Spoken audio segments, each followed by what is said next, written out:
Here I was, 11 years old, on stage and having Johnny Cash sitting right behind me, go into the song and hear his voice coming through the monitor. One of the most mind-blowing moments of my life.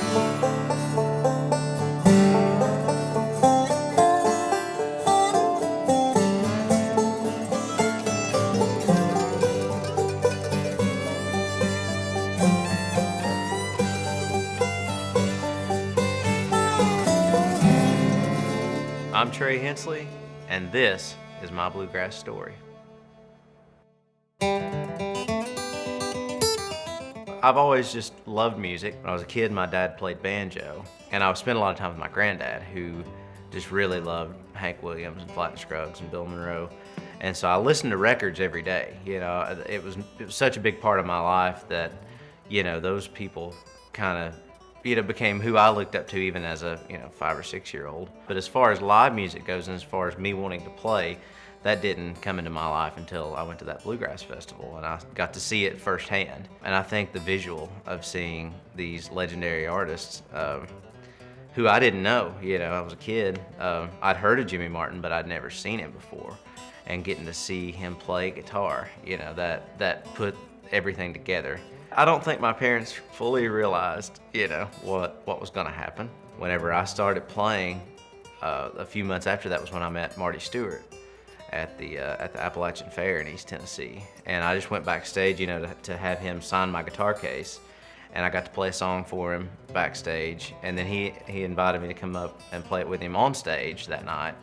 And then that's a few months after that was when he invited me to play the Opry with him and Earl Scruggs. It was definitely a different childhood than most people had. So when I was 9, I got to go to a bluegrass festival. My parents took me to a bluegrass festival, and I got to see Jimmy Martin and Charlie Waller, who are two of the most prominent guitar players in bluegrass music. And this guitar really was, hearing Jimmy play it was what inspired me to get a guitar. And my parents got me a guitar right after that. I started playing, but it was all because of seeing this guitar and hearing this guitar. And so when I first came here to the Bluegrass Hall of Fame, and I got to see the guitar behind glass, I mean, it gave me chills, because this is it. This is why 20 some odd years later, I, play music. Just to get to be in the presence of this guitar is amazing, but to get to hold it and to play it is just otherworldly. That's the reason, that's it for me. Hearing Jimmy do that, I was done, man.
Horses, bourbon, and the great outdoors. That's Kentucky. Original, majestic, and wide open. In one day, visit legendary distilleries, explore horse country, or put on your hiking shoes and get out there. This is Kentucky. Come see for yourself. Plan your road trip at KentuckyTourism.com. Hey everybody, I'm Dan Tominski. My favorite magazine is Bluegrass Unlimited. It can be yours too.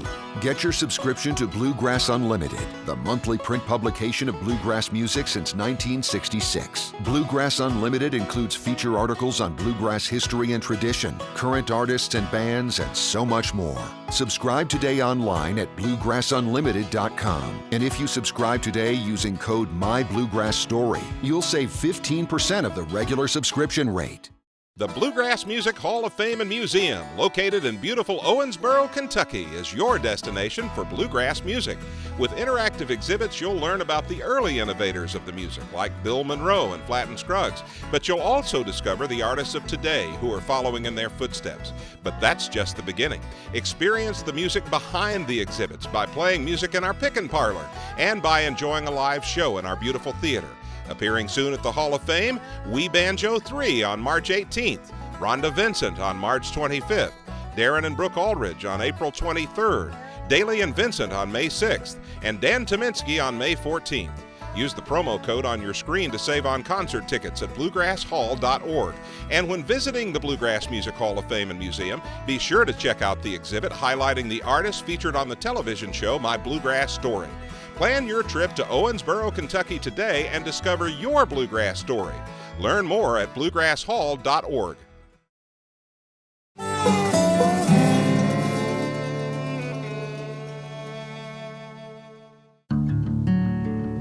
There was a guitar that was gifted to me from a family friend. It was an old Yamaha. And I think I took a lesson on a Monday and played a gig that weekend. Probably can't say it was a great gig, but I played a gig. You know, I played my guitar on a couple songs, and it was an obsession. You know, it became one of those things where I learned all the chords, and then I went into Carter family songs, which was really, when I think about the music that I wanted to play, it was Carter family stuff, and that was all because I had heard a Flatt and Scruggs record.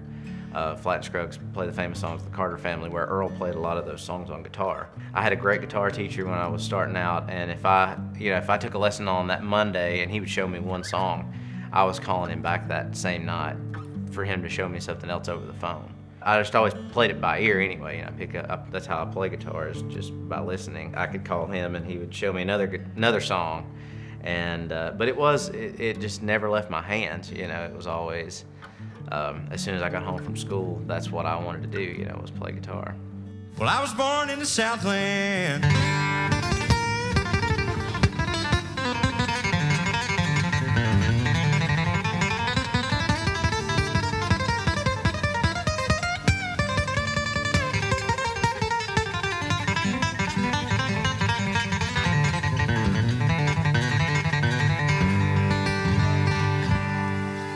Some odd years ago.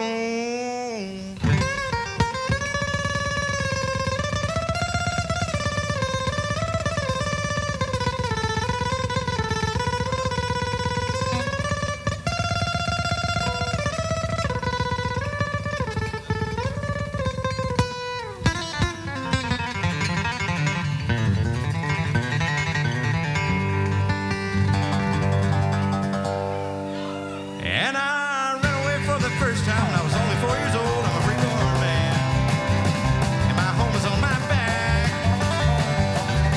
I know every inch of the highway and every foot of back road, every mile of railroad track.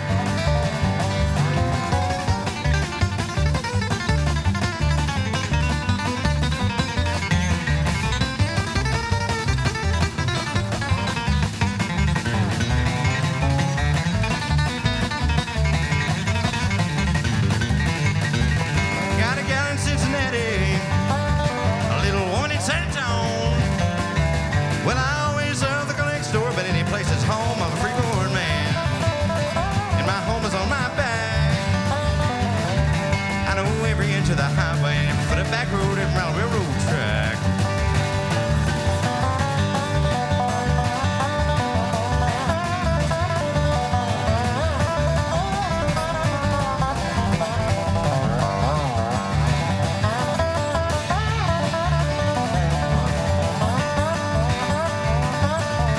Well, I've got this one out guitar, and I carry no tote sack.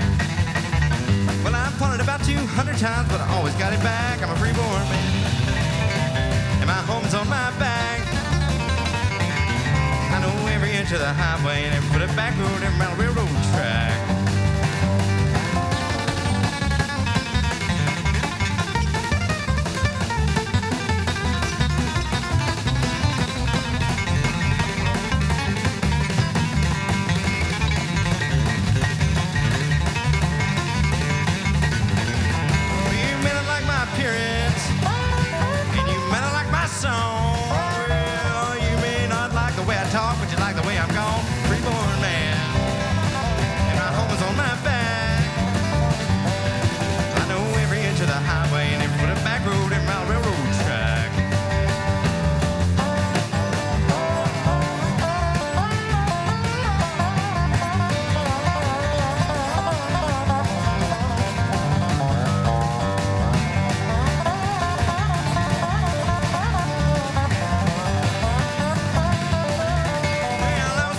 Southland 20 some odd years ago, and I ran away for the first time when I was only 4 years old. I'm a free-born man, and my home is on my back.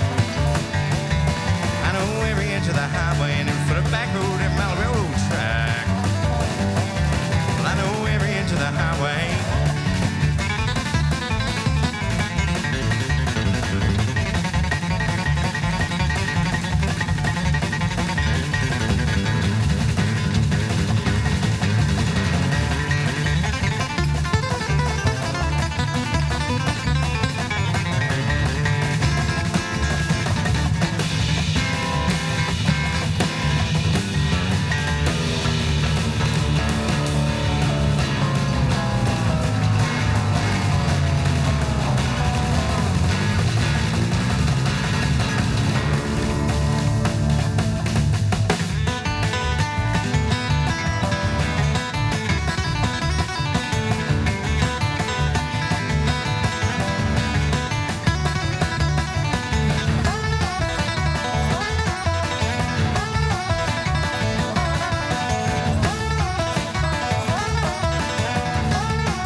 In the heart of bluegrass country, on the banks of the Ohio River, there's a place where healthcare is different, where it's woven into the very fabric of our local communities, where doctors practice more than medicine.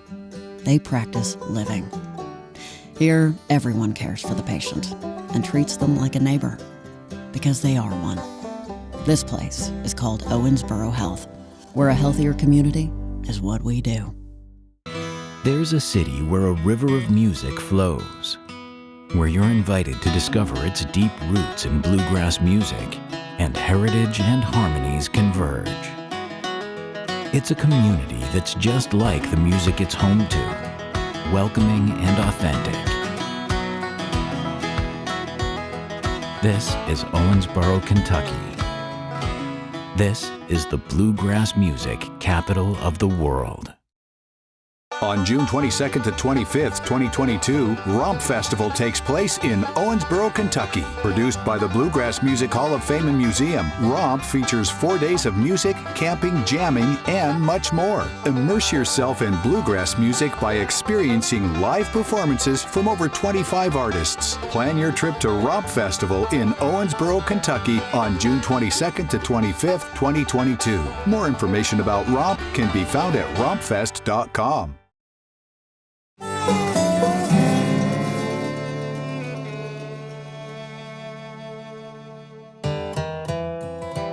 that day that I played the Opry for the first time, you know, I knew I had an early sound check that day. And so I spent the morning at Gruen Guitars there in Nashville and got to meet George Gruen for the first time. And he was so great. And, you know, so that was already a cool part of the day. That started off my day on a great note. Like 80-some people from my hometown rented a bus and went to the Opry to watch the show. And so I knew I had a lot of, you know, family and friends in the crowd. And it was on the televised portion of the Opry. When I got to sound check, you know, Marty was there, and I was standing backstage right there on the side of the Ryman stage, and all of a sudden the crowd just parted that were back there, you know, and Earl walks through, you know, and it was just this heavy moment of, this is, you know, one of my biggest heroes. And then he was there to play with me and Marty, and I had no idea. So we go up to do sound check, and this is all within a 5-minute span, you know, where, yeah, it's like mind-blowing that Earl's even here. And then within just seeing him, I find out that, oh, he's playing with us. Yeah, he's here to play Jimmy Brown with me and Marty. Earl and I had the same dressing room, which was Roy Acuff's dressing room at the Ryman. And we had a couple hours to where Earl just kind of took me under his wing. I mean, he showed me all these cool guitar things that, you know, I had a million questions for him, and he answered them all. And I became good friends with Earl through that night. And yeah, so going on to the stage, there wasn't any nerves at all. You know, I was really excited about it up until I was getting ready to kick the song off, and there was about a split second of, what do I do? You know, I still remember that feeling of just, you know, because you're looking out, and there's the little plaque, Ryman Auditorium. It was a full house, and it was the last night, you know, I think it was the end of February. So it was the last night they were doing the Ryman before they moved to the new Opry House. And it was just all this huge moment, you know, of nerves kind of came and went.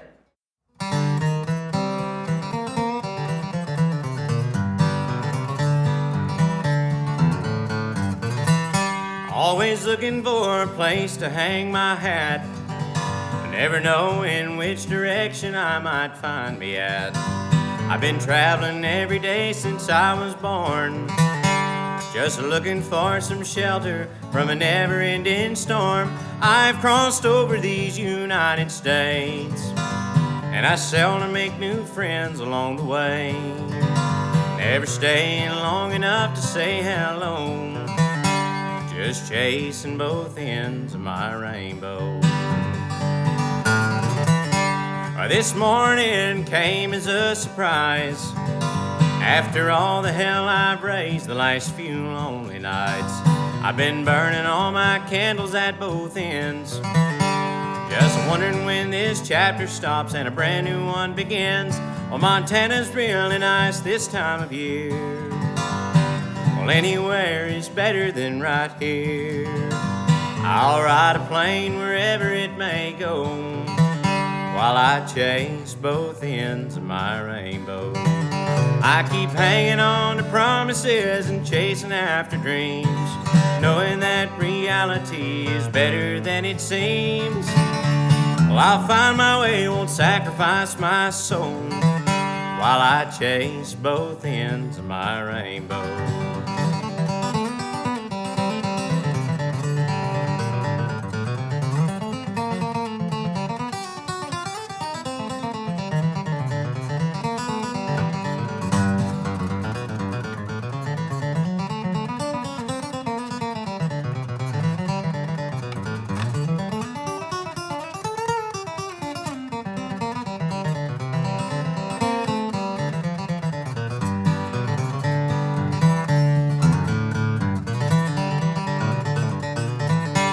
My pockets are all full of cigarettes, my money's blown, my whiskey's gone, and I'm full of regrets. Well, I'm standing on this highway looking out, with my guitar and my friendly smile. I'll hitch a ride, no doubt. My horizon is just over this hill, and I know I'll never ever get my fill. Well, I'll keep playing every song that I know, while while I chase both ends of my rainbow. I keep hanging on to promises and chasing after dreams, knowing that reality is better than it seems. Well, I'll find my way, won't sacrifice my soul, while I chase both ends of my rainbow. Yeah, I'll find my way, won't sacrifice my soul, while I chase both ends of my rainbow.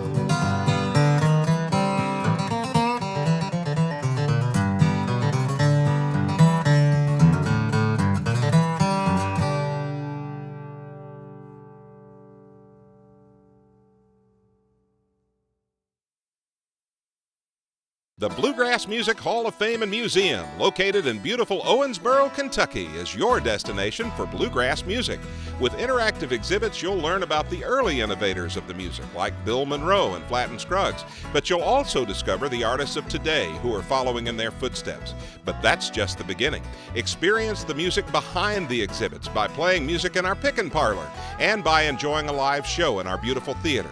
Appearing soon at the Hall of Fame, We Banjo 3 on March 18th, Rhonda Vincent on March 25th, Darren and Brooke Aldridge on April 23rd, Daly and Vincent on May 6th, and Dan Tominski on May 14th. Use the promo code on your screen to save on concert tickets at bluegrasshall.org. And when visiting the Bluegrass Music Hall of Fame and Museum, be sure to check out the exhibit highlighting the artists featured on the television show My Bluegrass Story. Plan your trip to Owensboro, Kentucky today and discover your bluegrass story. Learn more at bluegrasshall.org. American Patriot Getaways has cabin rentals in Gatlinburg for any group size or budget. From a romantic studio for two to a 13-bedroom chalet, we can help you make memories any time of year. Break away from the everyday and take in the fresh mountain air from our cabin rentals in Gatlinburg and Pigeon Forge. Enjoy luxurious amenities like a steamy hot tub, exciting game room, breathtaking views, or even a private indoor pool. Find your favorite cabin rentals in Gatlinburg today.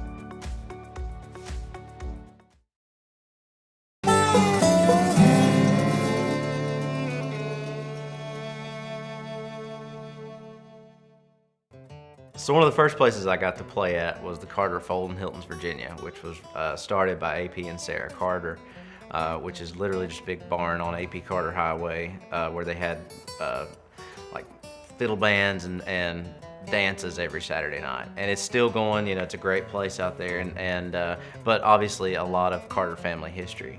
And at the time when I started playing, it was ran by Jeanette Carter, who was the daughter of AP and Sarah. And so almost every Saturday night I could go out there and she would have me play the intermission. One Saturday, not long after I'd played the Opry, I got a call from her that Johnny and June Cash were going to be there, you know, and wanted to know if I could be there. You know, she really wanted them to hear me play. And it's like, yeah, obviously, yeah, I'll be there. And so I got there early that day. The black Lincoln Town Car pulls in to the backstage area, and it's them. And so they did their, you know, 5 or 6 songs, and then I was going to do the intermission. You know, I go up to play a couple songs, and I played "Storms on the Ocean," an old Carter family tune. And kind of unbeknownst to me, during my song, Johnny had asked for a microphone, and so I'm doing the song, and I play the first verse and the chorus, and I take a guitar solo. And as I'm going into the second chorus, Johnny Cash's voice comes through the monitor, you know, and it was just, you know, it's like hearing the voice of God, you know, it's like just this monstrous voice that, you know, I've heard my entire life coming through to sing on this song with me.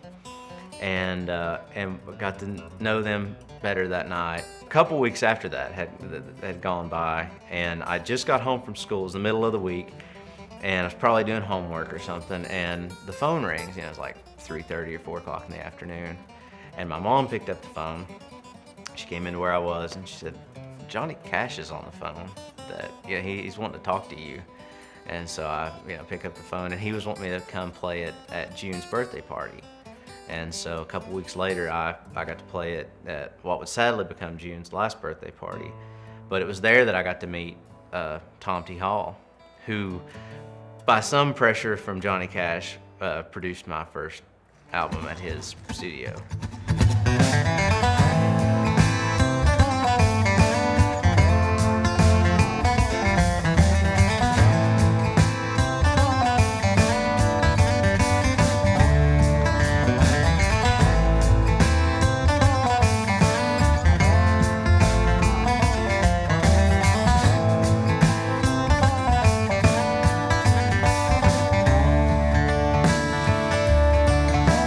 My younger days were thrown away, staring down a long highway, waiting for the chance to dance my dance to the tune of the open road. But freedom seemed like a hopeless dream to a southern wild child still in my teens. Never been scared with a soul to compare to the way that the river flows. I hope we continue doing what we're doing now. That's as much as I could ever ask for. I mean, we're playing gigs, got a full calendar, got a new record coming out, playing with, you know, some of my favorite musicians on the planet. Get to play with Rob, you know, when we take a band out, get to play with those guys. It's all great, you know, and I hope it just continues. 'Cause I do things my way, and my way is the highway.